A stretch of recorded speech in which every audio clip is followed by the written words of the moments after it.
ယုံကြည်ထားလိုက်ဖို့ပြောပါတယ်ပြီးရင်တော့ဆာကူရာကချက်ချင်းနောက်ပြန်ပြေးသွားပြီမြဲသူ့မိမအကြောင်းကောင်းကောင်းသိရဲ့ဆာစကေကရင်းနေကနေနေရာလဲပေးလိုက်တဲ့အတွက်ရှင်းရဲ့အနာကိုရောက်သွားပြီးတောက်ကြီးတောက်ကျပြောတဲ့မျက်ခွက်ကိုအားရပါရထိုးချလိုက်ပါတယ်ပြီးရင်တော့မိဘတွေကိုအထင်မသေးဖို့ပြောရင်လဲကျသွားတဲ့အချိန်တစ်ဖက်ကနေတူနဲ့တက်ခိုက်နေတဲ့ရှင်းရဲ့ကလေးတွေကလည်းနောက်ပြန်ဆုတ်သွားကြပြီးဒီနေရာကိုသူ့ကလေးတွေနဲ့အာယုံလွှဲထားတော့မှရှင်းကပြန်ပြေးဖို့လုပ်လိုက်ပါတယ်ရန်သူတွေကိုတိုက်ဖို့ပြောပေမဲ့ချစ်လာတော်သားတွေကတော့ကျွေးတပခင်ကြီးကိုပဲဝိုင်းပြီးဒုတ်ထိုးလုပ်လိုက်ကြတဲ့ပြင်သူတို့ကိုအတုံးချနေရတော်လောက်ပြီးဖြစ်ပြီးသူတို့ဖေရဲ့မျက်လုံးအစွမ်းကိုလည်းမလိုအပ်တော့ပဲသူတို့ကိုယ်တိုင်တီထွင်ထားတဲ့နောက်ထပ်ရှင်းတွေအများကြီးကထွက်လာကြပါတယ်သူတို့ကိုယ်တိုင်မလောက်တဲ့နဲ့ဖန်တီးထားတာဖြစ်တဲ့အတွက်အရွယ်အစားပုံသဏ္ဍာန်တွေကမတူညီကြပေမဲ့အင်အားများလုံးတာကြောင့်လွယ်လွယ်နဲ့ထိန်းလို့မရတဲ့အချိန်မှာတော့နိုင်တူကတော့ကလေးတွေကိုမတက်ဖြစ်ဖို့ဆာစကဲကိုမှားနေခဲ့ပါတယ်အဲ့အချိန်မှာရှင်းကစင်းနေညာဆာကူရာကိုပါခေါ်ပြီးထွက်ပြေးဖို့လုပ်ပေမဲ့ဒီတခါတော့သတိမလွတ်တော့တဲ့ဆာရာတာကရှူရီခန်နဲ့ဖျက်ထားလိုက်ပြီးသူ့အဖေရဲ့ရှရင်းကန်နဲ့ရန်သူရဲ့လက်နက်ကိုရှောင်ရင်းသူ့အမေရဲ့အင်အားမျိုးနဲ့တစ်ချက်တည်းပွဲသိမ်းမိလိုက်ပါတယ်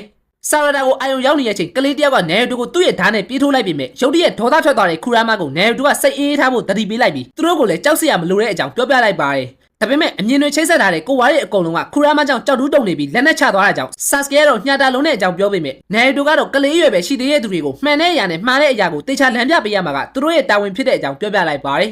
ရှင်းကအီတာချီရဲ့ဆန္ဒတွေကိုဖြည့်ဆည်းပေးမယ်လို့ပြောခဲ့ပေမဲ့တကယ်အီတာချီအကြောင်းကိုတော့ဘာမှနားမလည်တဲ့သူဖြစ်တဲ့အကြောင်းဆာစကေကပြောပြလိုက်ပါတယ်ဆာရာတာကလည်းသူ့ရဲ့ခွန်အားတွေကအမေမဟုတ်ဘူးလို့ထင်ခဲ့တဲ့ဆာကူရာစီကနေအမွေရထားတာဖြစ်တဲ့အကြောင်းမျက်မြင်ကိုယ်တွေသိလိုက်ရပြီးသူ့အဖေနဲ့အမေကအတူတူမနေဖြစ်ကြရင်တော့သူရှိနေတဲ့အတွက်ခန်းစားချက်တွေဆက်နွယ်နေရဆိုတာသဘောပေါက်သွားခဲ့ပါတယ်အဲ့လိုနဲ့ရှင်းရဲ့ကလေးတွေအားလုံးကိုတော့အတိတရားရသွားတဲ့မွေမင်းသားလေးခါပူတိုရဲ့မိဘမဲ့ KRC ပို့ပေးခဲ့လိုက်ပြီးချွတ်ချွတ်ကလည်းကိုနိုဟာကိုပြန်လာတဲ့အချိန်သူရှာနေတဲ့သူ့အဖေအရင်ယောက်ျားပိသားတဲ့ဦးလေးကြီးကိုတွေ့သွားခဲ့ပါတယ်တကယ်တော့အဲ့ဒါကလည်းမစ်ရှင်မှာကယ်လိုရီကိုစွမ်းအားဖြင့်ထုတ်သုံးထားတဲ့ကြောင့်ပိန်နေတဲ့သူ့အဖေချိုကြီးပဲဖြစ်နေပြီးချွတ်ချွတ်ကတခါမှမမြင်ဘူးခဲ့တာကြောင့်အဲ့တိုင်းကိုသူ့ကိုလည်းတင်ပြပေးဖို့ပြောလိုက်ပါတယ်အီနိုကလည်းမတွေ့ရကြတဲ့ဆာစကေကိုနှုတ်ဆက်ဖို့လုပ်လိုက်ပေမဲ့သူ့အဖေနဲ့အမေကိုအတူတူရှိနေစေခြင်းနဲ့ဆာရာတာကဝင်တားလိုက်ပြီးတပတ်ကခါရင်ကလည်းဆာရာတာကစစ်နဲ့အောင်နေတဲ့ဆာကူရာရဲ့တမီးအစ်စ်ဖြစ်တဲ့အကြောင်းစွိကဲဆုကိုပြောပြလိုက်ပါတယ်ဆာကူရာမိဘနှောင်းကလည်းဒီစကန်မှာသူ့ကိုယ်တိုင်မွေးပေးခဲ့တာဖြစ်တဲ့အတွက်ဆာရာတာရဲ့ချက်ကျိုးကဒီမှာရှိနေရဖြစ်ပြီးစွိကဲဆုပြောသလိုအရင်ကဆာစကေမှာဆာစကေဖြစ်ခဲ့ပေမဲ့သူ့ရဲ့အချစ်ကဆာစကေပျော်နေရပြီဖြစ်တဲ့အကြောင်းဒက်တာကီရီ female version ဖြစ်တဲ့ခါရင်ကပြောပြလိုက်ပါတယ်လူတယောက်ရဲ့တန်ရုံးစင်ဆိုတာအမျိုးမျိုးတည်ရှိနေနိုင်တဲ့အတွက်စွိကဲဆုကိုဆာရာတာနဲ့တစ်တော်မဲ့မျက်မှန်အသစ်နဲ့တောတောင်းမှန်မှုပြောလိုက်ပါတယ်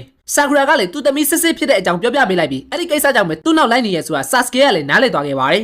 ဒါပေမဲ့နောက်နေ့မှာတော့ထုံးစံအတိုင်းခရီးပြန်သွားရအောင်မှဖြစ်တဲ့အတွက်စိတ်မကောင်းဖြစ်နေတဲ့သူ့သမီးလေးကိုဖတ်ထားပေးလိုက်ပြီးနှစ်ဖူးကိုထိလိုက်ရင်းနဲ့နောက်တစ်ခေါက်မှပေါ့လို့တယောက်ယောက်တင်ပေးခဲ့တဲ့အတိုင်းပြောခဲ့လိုက်ပါတယ်အဲ့အချိန်ကျမှဆာရာတာကလည်းသူ့အမေပြောတဲ့နန်းနာထက်ပိုကောင်းတဲ့အရာဆိုတာကိုနားလည်သွားခဲ့ပြီးဥချီယာဆာကူရာကလည်းထမင်းမှုပေးရင်းနဲ့နှစ်ဖူးလေးထိုးပေးထားပေမဲ့ဆာစကေကတော့သမီးရှိမှဖြစ်တဲ့အတွက်မသိချင်အောင်ဆောင်ပြီးလှည့်ထွက်လာခဲ့လိုက်ပါတယ်ဘိုရူတိုကလည်းသူ့အဖေကိုထမင်းမှုပို့ပေးခဲ့လို့ကျေးဇူးတင်တဲ့အကြောင်းပြောပေမဲ့ဆာရာတာကအဲ့ဒါကြောင့်ပဲသူ့ရဲ့ရီမန်းချက်ကိုရှာတွေ့ခဲ့တာဖြစ်တဲ့အတွက်ကျေးဇူးတင်ပါတယ်လို့ပြောရင်သူကဟိုကာကဲဖြစ်လာဖို့ဆုံးဖြတ်လိုက်ပြီးဖြစ်တဲ့အကြောင်းပြောပြလိုက်ပါတယ်